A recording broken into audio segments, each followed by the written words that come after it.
Monkey Man, starring, directed, and I believe written by Dev Patel. Patel to the metal. Here we go, Holden. His directorial debut. Do you want to give your off-the-cuff synopsis? Off-the-cuff synopsis. Look, it's a revenge movie. So Dev Patel's like, hey, you guys did something that made me sad and mad, so I'm going to just slowly work my way to your inner circle, and then I'm going to punch you and beat you up and kill you. That's a cool poster. And it's also pretty much identical to the first Omen poster, which is really funny because they both came out the same that movie day. is good. Yeah, apparently it is good. This movie, it's a revenge film. It's got some, it takes that John Wick-esque and it mixes it with India, Hinduism, and gives it this flair. There's some political undertones, if you will, some social commentary. If you don't like social commentary, steer clear, because it's like, hey, corruption. They made Monkey Man political. Oh my gosh. Monkey Man, more like wokey man. Oh my gosh. You know what? So if you don't like, oh my goodness, corrupt politicians preying on the weak, the masses, this movie's not for you. Not for you. But if you like, luckily, I love corrupt politicians preying on the weak. So this movie is for me. Awesome. And then those corrupt politicians getting the snot beaten out of them. Yeah, no, this movie, it's obviously, I think like Dev Patel seems to be like a well-liked actor and director and stuff. Yeah. So I feel like people are rooting for him.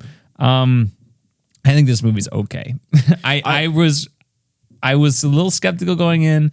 Then you had all the really good reviews and a lot of raving. I was like, oh, okay. And then I watched it. I was like, there's ideas here, and I'm excited to dive in. I really like certain moments of it, but there were some creative decisions that just did not work for me, and I think it just detracted from the story. And it, for me, I like this might be like, it's pretty much level with like Extraction. Like this and like Extraction are very similar to me. Yeah. I actually think maybe Extraction from like a action movie standpoint is better, but all the stuff outside of the action is better in Monkey Man. I that's kind of where I'm landing with this. So the fact that, I don't know, like to me, this could have just been a Netflix movie. Like if I was Jordan Peele and I saw this, I wouldn't necessarily have been, oh my gosh, I need to buy the distribution rights to this movie to make sure it gets into theaters. Yeah, so I guess we should mention that this was a Netflix original movie, and then as Netflix or Jordan Peele saw it, loved it, bought it for like $10 million. Now it's like released under his label in Universal's. I liked this movie overall. I'm definitely more positive on it than I am negative, but I am too. By the way, I'm going to come off as very negative. I think this movie is a pretty decent movie. It is not a great movie in my opinion. Though. Yeah, I think it's a very ambitious first directorial attempt. Like in terms of filmmaking, it's very, very. I don't know how they did it. Apparently, there was a lot of like injuries on set. And a lot of passion, literally blood, sweat, and tears went into this, and I admire that a lot. And I think, I'm for this. I want Dev Patel to be successful. I'm glad people are enjoying this movie. So I mean, when you watch the trailer, I mean, you kind of get a glimpse of the action scenes and everything, and how they play out or how they're filmed. Apparently, and this makes a lot of sense to me. I was thinking this while watching the movie. One of the assistant directors worked on The Raid. Apparently, okay, which I have not seen any two Raid movies. There's two. I've only seen the first one, but from what I've seen of The Raid, there's a lot of The Raid influence in this, in terms of how the action scenes are shot. They're really well choreographed like The Raid, but it's not as like smooth as something like John Wick in terms of the camera work or anything. Very similar to The Raid in that way. But I do think the action scenes overall are probably the strongest part for me. But unfortunately, there's just like not enough of them, I think. For me, and I don't necessarily want to like come off as thinking like, oh, you know, I hate when movies are slow or whatever. But to me, the biggest detractor from this movie is I think like the story wasn't engaging enough to be as much of the focus as it was. And I was thinking about this earlier today, actually. I was like comparing it to John Wick in my head, right? Which I think is inevitable. They even talk about it in the movie. They make literally a say John Wick in the movie. Yeah. So the influence there is undeniable. But like John Wick, the story's not great. But in John Wick, at the very least, it's campy. It doesn't take itself too seriously. It's got this really stupid world like in it. The characters are likable enough. And this, it's just, I don't know. I feel like they spend so much time on our main character's like tragic backstory. And when we finally see the full thing, I think that's done really well and is interesting. But I think like we didn't need all of the time spent on that to understand it maybe. Here's one of my issues with the film. Sure. Is it's okay. There's this tragic thing that happens to Dev Patel's character, which I cannot remember his name to save. Well, no, he like doesn't really have a name. So like he uses the synonym Bobby out like towards the beginning. Yeah. But otherwise, he doesn't really have a name. Monkey Man, Kid. So I can just call him Bobby. Kind of similarly to John Wick, he doesn't say really anything in the movie. No, he doesn't really have a character other than just he's sad and he wants revenge. Mm-hmm. That's basically the depth of his character, which is fine for an action movie. Like you don't necessarily need more than that. But my thing is, it's like we quite clearly understand what has happened to him. Yeah, and we know what's happened. We just don't know exactly how it happened. And it's like just spoon fed to us through these flashbacks throughout the whole movie. And one of my problems with this movie is like we see the whole movie like through the perspective of Dev Patel. Mm-hmm. So why are we getting these flashbacks? Like if we're in the mind of Dev Patel, shouldn't we already know all this stuff? Like there's just like a disconnect. Like, oh, you're slowly revealing things to the audience, but Dev Patel, it's not like he's slowly seeing these things himself. It's not like he got hit in his head and he's like, I don't remember anything. And I mean, I guess like in defense of that, if I recall correctly, most of those flashbacks are done like in the context of him like sleeping or remembering something crucial or something. Like it feels to me like it's him like revisiting it. Sure, but like I think we could have just seen the whole thing right at the beginning and been able to put those pieces together ourselves rather than like, ooh, what is happening? Ooh, intrigue. It's like it just does not. I think it just hurts the pacing of this movie that kind of similar in my opinion to the first 3 John Wick movies. They're all 15 minutes too long. Mm-hmm. And I just think that this movie also falls under that. And like we can put together like this guy got a scar. So it's going to be that, like the guy we see with the scar where the guy in the flashback got the scar, that's going to be the same guy. Like I think you can trust your audience enough to know that than to like break this flashback into several little pieces, show it, and then show the whole thing towards the end. Because it's supposed to be like a reveal, and it's like, okay, we already knew this already. Yeah, I think the way you go about it is either have the little sprinklings in there and then just not have like the full sequence and have it be implied, or you just don't have the sprinklings and then have the full sequence in there. Like you could have it like throughout the movie, kind of like, you know, he says some things or like some like reacts to some things a certain way. And then later in the movie, when you see the full sequence, you get the context of why he does that by that flashback. But we don't really need everything. But that's where I struggle with like the point of view thing. Like if we're supposed to see this from his point of view, then we should have his memories. Like we should know where he's coming from. We should know why he's trying to do this. Instead, it's like you have his point of view, but there's still this another like level where you're not actually in his point of view. So that way you don't really relate to what's going on in his brain. And I think that just when you already have such little character, like we need to at least be in his position to understand this and why, like to not only understand why he's doing it, but like feel it too, like to feel like, oh my gosh, this happened to me and I want revenge. And you don't really feel that because of it, because it's so, you know, it's just dripped. You just understand it. I feel like, and I kind of understand, at least in concept, why they didn't just show the flashback at the beginning. And I think it's just because that's like a cliche, right? Just show the tragic backstory at the beginning and then you have and so I feel like they wanted to present it a little bit differently. I don't think it entirely worked the best, but I mean, I guess kudos for trying. Yeah, they tried. This movie does try things. It's got a lot of cool ideas in it. I just think like I get you don't want to avoid that cliche, but John Wick, the movie starts and his dog is killed. Yeah. Like, you get it. Like, I just think that this ended up having the unintended consequences of breaking that point of view and also slowing down the pacing. And I don't think it was worth it to try to just avoid the cliche. Yeah. So that's where I'm at with that. I just think they use this movie is pretty much almost entirely shot on like telephoto lenses, which means like zoomed in. Well, I saw somewhere that I saw somewhere that apparently one of their cameras broke at one point. I don't know if this was like because of it, but I didn't even notice in the movie that apparently part of the movie is shot on an iPhone. Really? Too. Yeah. Interesting. Which I mean, kudos to the movie. You can't really tell. It looks pretty consistent throughout. Well, if it's some of the action stuff, I could understand. If it's just some of the normal movie stuff, then I don't know if they've confirmed when that is exactly. But. Well, see, here's the thing. Like when the movie doesn't use its telephoto like close-up lenses, I think it's much better. Like clearly, like when it's more like just replicating kind of what John Wick stuff is, that style, and it's a little bit more fluid, I think you can actually tell what's happening in the action.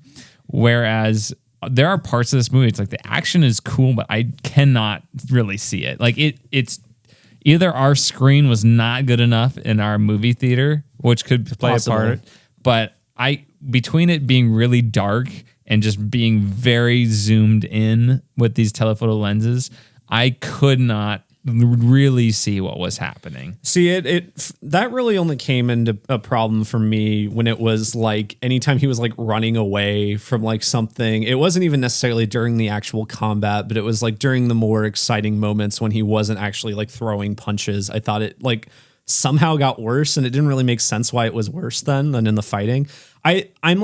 I'm mixed on the fighting because I think it's really cool. It sets it apart from John Wick in that way, with all the shaky cam and everything. I think it's a really good way of just showing his like rage and everything. I think it makes it feel scrappier and just him like not being nearly as good of a fighter as John Wick is or anything. It feels, it's not, but like guerrilla filmmaking, I guess, just in that way. But yeah, at the same time, there are some parts where it is just really hard to tell what's happening. And it really wasn't as big of a problem as I thought it was going to be, especially towards the beginning. But yeah, it's yeah, I thought it was better at the end. Like I thought it was less shaky and stuff at the end. And they found a better balance of that. Like there's like the kitchen sequence that's like in the trailer. No, like, yeah, that's just the end of this movie, and I think it works really well, and it's less shaky. Yeah, like I agree. Like some of that shakiness, some of that like you're just following this, and it feels not super fluid, but that guerrilla filmmaking, I think that does work, and it does represent his rage and just the dirty, gritty nature of what's happening here, and how the lack of polish works for the filmmaking. But the other scenes, I'm like, I honestly just like, what is even going on at this point? Yeah, it didn't bother. I mean, it is better at the end. It didn't bother me fully in that first kind of set of action sequences, but it was a little bit more indistinguishable there. It's just, I think I'm a bit more forgiving of it personally. Yeah, I also just think that there's just overuse of close-ups throughout the entire movie, regardless. Yeah, regardless of the scene. And it was distracting while watching it. I'm trying to see, I've got a whole bunch of notes here that I'm, like I said, like the pacing I thought was just like, this movie took itself very seriously. It did. And what few jokes are in there don't really land. They don't. And that was a note I had. Like when it tries to be funny, it just, our theater did not think it was very funny. I mean, there was only 3 of us in there counting us. No, the other guy didn't laugh either. So,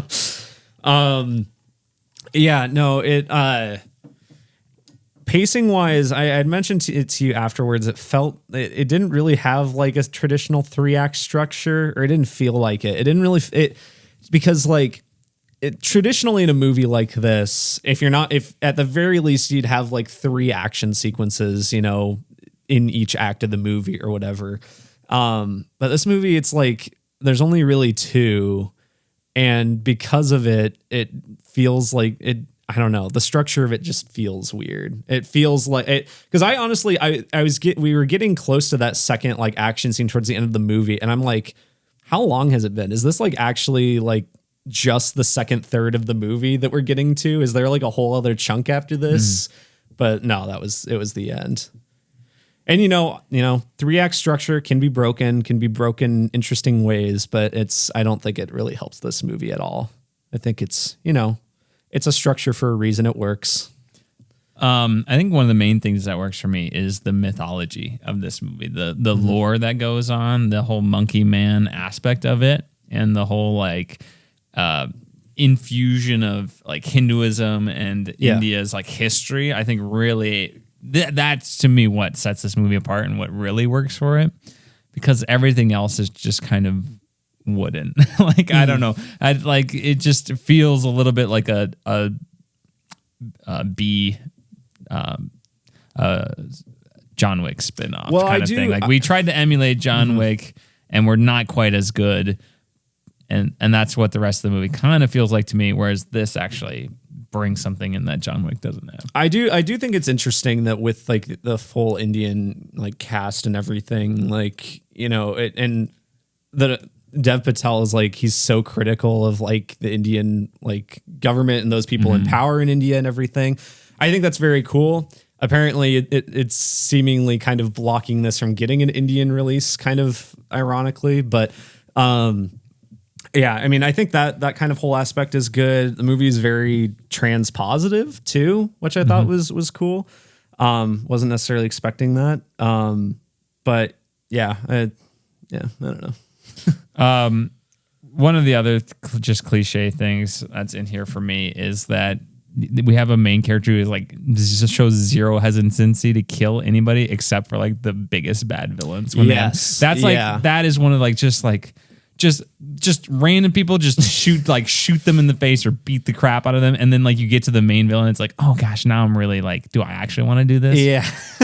And it happens it's not just one time that it happens in this movie, and it just feels like just very formula, like, okay, well the movie can't end here because we need to I want to do this other action sequence later, or it's too early on, so we just got to like fabricate a way for this to not happen, and the only way to do that is for him to hesitate, and it's just like it feels really cheap. That ties into my "What are you doing?" I'll just mention briefly because one of my only complaints with Final Fantasy VII Rebirth is like that exact thing happens like quite a bit towards the end of the game, because you spend the whole game just like killing people, whatever, it's fine, and then there's cutscenes where like a certain character in your party is about to kill someone, but it's in a slightly more brutal fashion, and the rest of the party's like, what are you doing? I'm like, what do you mean? You've been killing people this whole time. But yeah, no, I just thought like those are some things for me. Again, so I would say like the flashback stuff just didn't work for me, which kind of leads into the pacing. The telephoto lens is used throughout, overuse of close-ups, lack of clarity in the action, in some, not all of it. No. Like there's some actions, like the kitchen one, I think is the best one in the movie for me. Well, I think that was really good. I think for the most part, that whole second action scene is pretty good. Even like when it's in the bar and everything, it is. I mean, as you mentioned after the movie, it feels like it's shot just completely differently. And honestly, you know what? Now that I'm thinking about it, that could very much be on purpose, because I feel like that middle chunk in the movie is him like finding a purpose for fighting instead of just blind rage. So maybe it is like calming down with the character. Maybe that is on purpose. But yeah, and so that I really liked the lore. The humorous bits didn't quite land. Didn't like the hesitancy to kill all of a sudden out of random places, especially with he has such rage. But lots of good things, lots of just misses. Like I think intentional creative decisions that just didn't quite work the way they wanted to, which you would expect from someone making their directorial debut. So I would certainly like to see Dev Patel make another movie, and hopefully he's is less maimed through the process. Yeah. I mean, very, very promising first outing from him. One thing I wanted to mention, and non-spoilers here, is I think I saw it on a Letterboxd review, but someone pointed out that like there are no establishing shots in this movie. It's like it's kind of hard to tell where anyone is like at all in this movie. And that's establishing shots, another cliche, but another cliche that's there for a reason. But yeah. Good storytelling through drums. Yes. That's all I'll say about that. I really enjoyed that. Also, I liked Charlton Copley as the boxing manager guy. I thought he was kind of deliciously antagonistic. he's an actor that I think just pops up in things occasionally and is quite fun.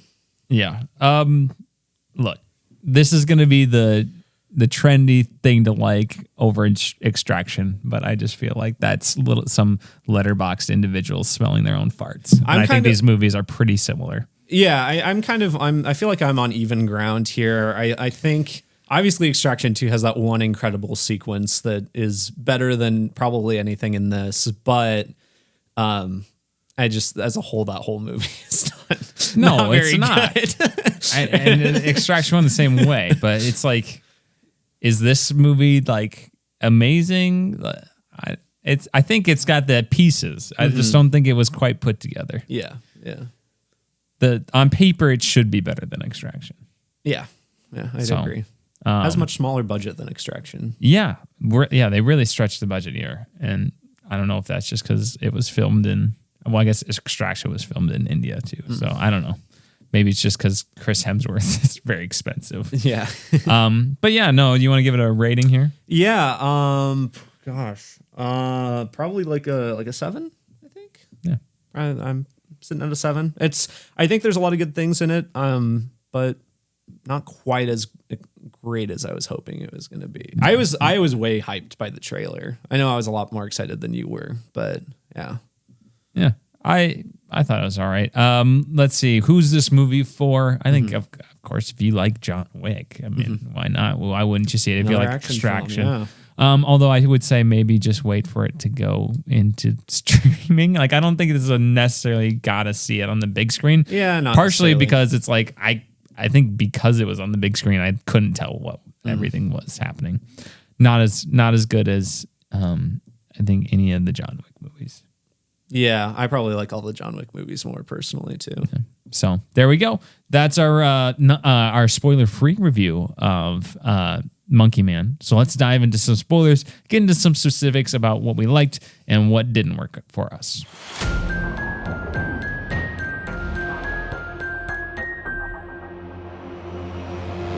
Okay, spoilers for Monkey Man. Jimmy.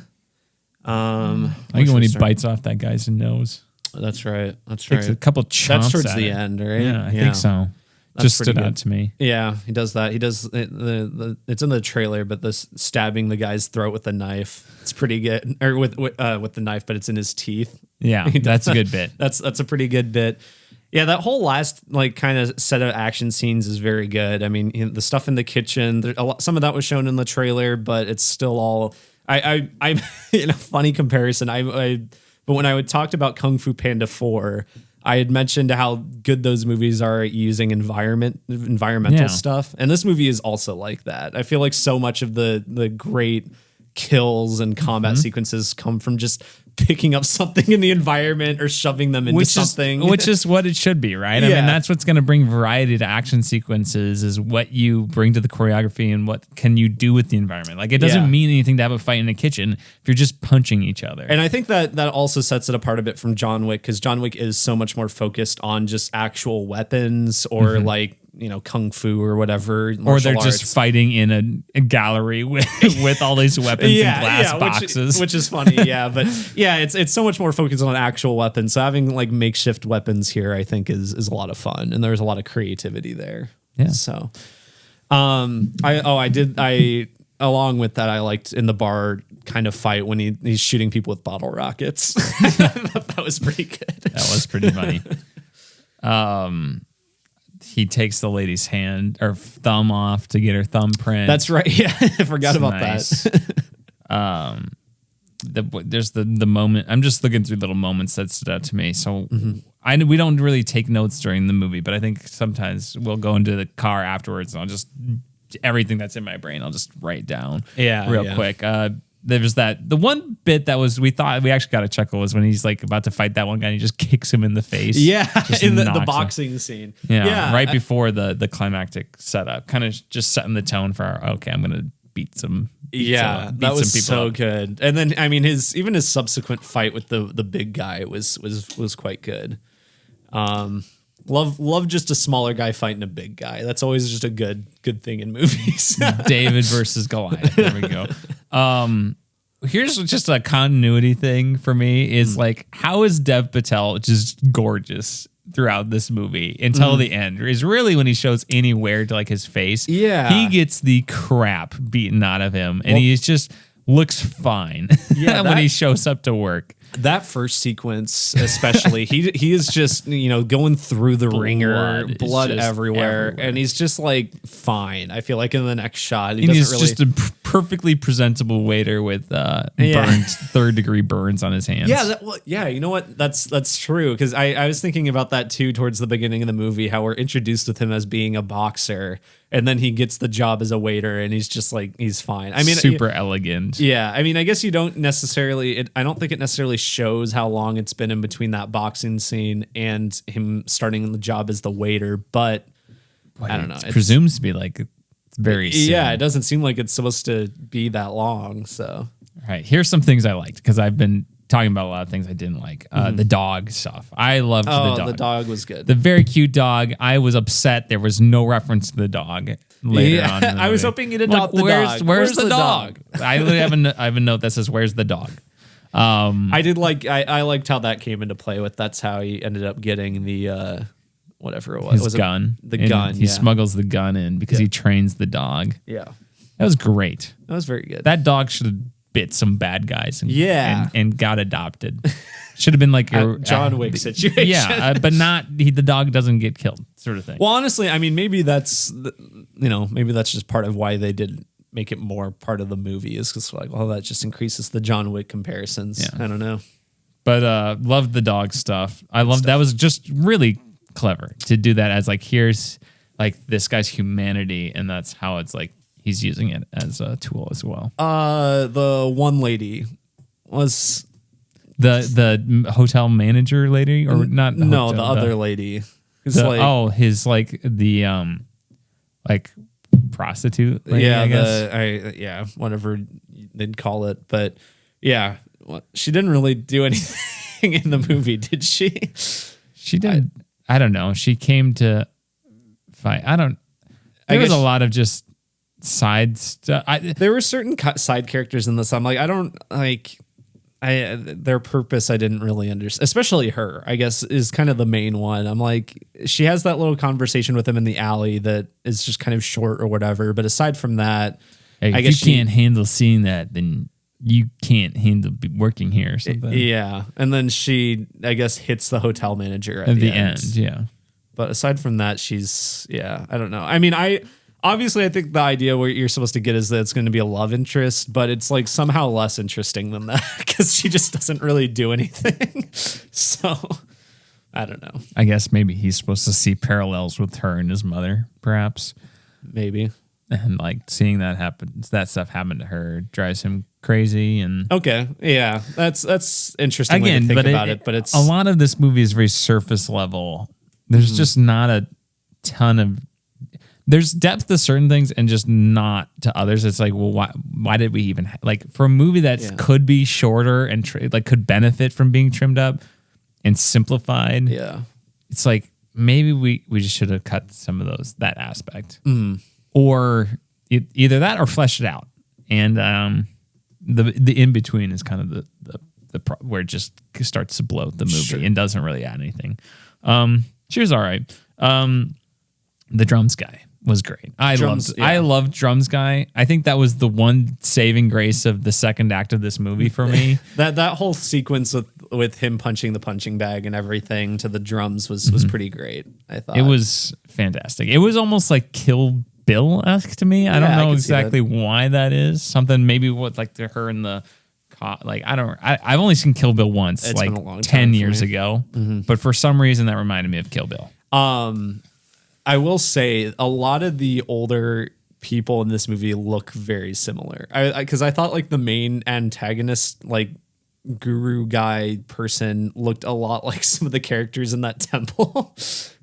Oh, you did? I don't know. I think it was mostly just because of the long gray hair and whatever. Sure. It was like very similar, like makeup and outfit and everything. But yeah, it was fine. It's not a big deal or anything. One thing for me is like, did we need to have another bad guy? Like, do we need to have like the main politician guy and then like the general?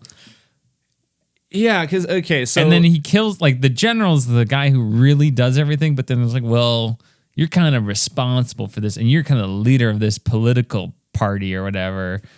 So you're kind of the head of it. So then he kind of becomes the main bad guy, and the whole emotional attachment is just not with his character. Yeah, that's why the very end confrontation I don't think entirely works. I think his confrontation with the general guy is way better. But yeah, it is strange. It's kind of unclear because obviously the general guy, he's the main, did everything, so that makes sense. But then there's the guy he fights at the end, whatever. And then there's also like the other like politician guy who I guess is like implied to be more of a figurehead than anything, but that's not really explored. He just seems to be like kind of a bad person. Yeah. But nothing really ever comes of that character. You didn't really need all that. Yeah. How long is this movie? Does it 2 hours, I think. Right at 2 hours. It's like an hour 50. Yeah, 2 hours 121. So it's 2 hours and 1 minute. So. Yeah. I don't think it was strange to me because you don't need that many villains. I also feel like the movie was just like it didn't need to be like him taking, because it wasn't really him like taking down this political party because when you kill with that them. Figurehead, it's kind of, that's what it becomes. Yeah. I guess his revenge quest turns into like, well, this is the idea of it. Is it like, oh, this is not just me. I'm not the only person suffering from this.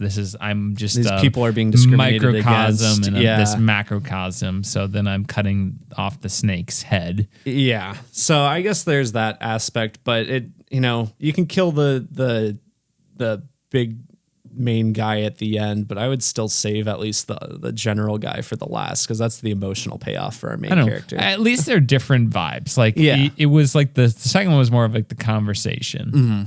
Then the first one was just a fight. Yeah, big beatdown. Cool. I mean, again, cool. Good fight there. Yeah, I thought. But very brutal kill at the end. Yeah, I liked it. I'm trying to think of any just other like specific things I want to highlight. Monkey Man dies, presumably. Golly, I don't even remember that. At the end? Yeah, because he gets stabbed. He gets stabbed, and then like the movie ends. I think like the last shot is him like falling out of frame. So, he could live, but golly, if they want to make a sequel, but probably dead. No, I mean, well, John Wick's probably dead at the end of chapter 4, but true. John Wick 5 is in development. So they literally buried him. Yeah. Didn't they? They did. Winston was at his grave. Yeah, no, I think I'm pretty much exhausted what I was going to say about this movie. A little disappointing. But again, Dev Patel, I think a lot of passion was put in this. Like we said, blood, sweat, and tears, quite literally. Mm-hmm. I like how he took a big swing and just went for it. And I think it's just awesome that, he made a movie. That's just incredible. And that Jordan Peele liked it enough to like distribute it in theaters. I think that's really cool. And that's a cool reflection of Jordan Peele as well as an artist, a creator. Yeah, I did want to mention, because I mentioned it in non-spoilers. Context aside of how often it's brought up in the movie, I do think that whole sequence of like the flashback of like seeing exactly what happened and everything, the general burning the village and then killing his mom and everything. I thought that was pretty effective. I thought it was probably the most effective part of the story for me. Was seeing all of that and being like, yeah, wow, this was horrible. This is a horrible thing. So no wonder this guy wants revenge. I guess from a standpoint of like, the bad guys in this movie are just like over the top. evil too. Like there's not like any moral ambiguity to this movie at all. It's not like, oh, here's some nuance and here's this person's perspective. It's like, no, you're just an awful person who just takes advantage of the poor people. And I'm gonna like try to assault the women of this village, and then I'm gonna burn it down and kill everybody. I'm just gonna shoot indiscriminately while people are watching like a movie or play or something. Literally burn this woman alive. Yeah, douse her in gasoline. So, I mean, I don't think you needed more. I don't think you need more than that. I think they just should have leaned into the simplicity. Like, just don't even go for the nuance. Just I think here's the Monkey Man stuff, cool lore. Here we go. This bad guy, point A, point B, some cool action stuff in the middle, and just lean into that, and or just go the opposite direction. Have this whole ambiguous and added 30 minutes and figure it out. And but like I said, it's kind of like this in between, and I don't think they quite balanced it. Could have been a mystery angle to it. That could have been cool, but I don't know. There we go. It's during Diwali, but they didn't really show Diwali. Yeah, which I thought was weird. There was just like there was a few. I guess you could classify them kind of as establishing shots, where it's just like, you know, a few random shots of people at this festival, kind of dressed up or whatever. But that's really all you get. Yeah. So I think lean even more into like the culture aspect of it. I think would have been great. I thought this was one of the more clever bits I did like was when he says his name is Bobby. Yeah. And then it like pans by the shelf with the cleaning product that says Bobby on it. I was like, okay, that's kind of subtle. I liked that. That was fun. But yeah, I don't think there's, which maybe even like he plays off his hands as like being bleached, like a bleaching thing. Yeah, so like it may almost implies that he also got that idea from that same bleach product. Like, so just very versatile. Always check your surroundings so you know what to lie about. There you go. That's the takeaway. I forget, did that like that sidekick-esque character come back at the end? I forget. That guy was so confusing to me because I'm like, why does he get in? What is his interest in helping Dev Patel's character? Like, I didn't get his angle in it at all. Like I got like the start of it because it was kind of, I can't remember exactly what Dev Patel says, but he's like, you know, come to my match tonight and bet against me or whatever. Yeah, like getting the money. But like when stuff hits the fan, I don't and people understand are shooting at him. Like, why is he jumping in the not the rickshaw, but what do you call that little thing? I can't. I don't buggy remember. Thing. Yeah. I'm like, what? Why are you getting in this? Yeah. Like, why are you running with it? Yeah. You are not that invested in this guy unless he just really wants to make those bets. And I could be getting the matches mixed up, but if I recall correctly, he's at like the match at the end of the movie where like Dev Patel kind of showcases his newfound skills or whatever. But I'm trying to remember if he's in the movie after that at all. I'm like, he was wanted for like association with him, but I don't think that ever came into play really. I mean, here's the thing: if he is involved, it's very minimal. Yeah. We could just be misremembering some stuff too, because one last thing I'll say, and I think sitting on it's not quite this unmemorable, but I kind of came out of this thinking like it's like Atomic Blonde in a way, which was a movie I remember enjoying seeing. And had some very cool fight scenes in it, but I cannot tell you a single thing about that movie, Atomic Blonde. And I was like, I'm wondering if this is going to go that way. I don't think so. I think there's some more memorable stuff in it. I think the fights themselves are just more interesting, but yeah, there's some stuff I'm already kind of blanking on a little bit. Just a few days out from it. Yeah. Well, that is Monkey Man. Let us know what you think down in the comments on YouTube or email in if you are listening on your favorite podcasting platform.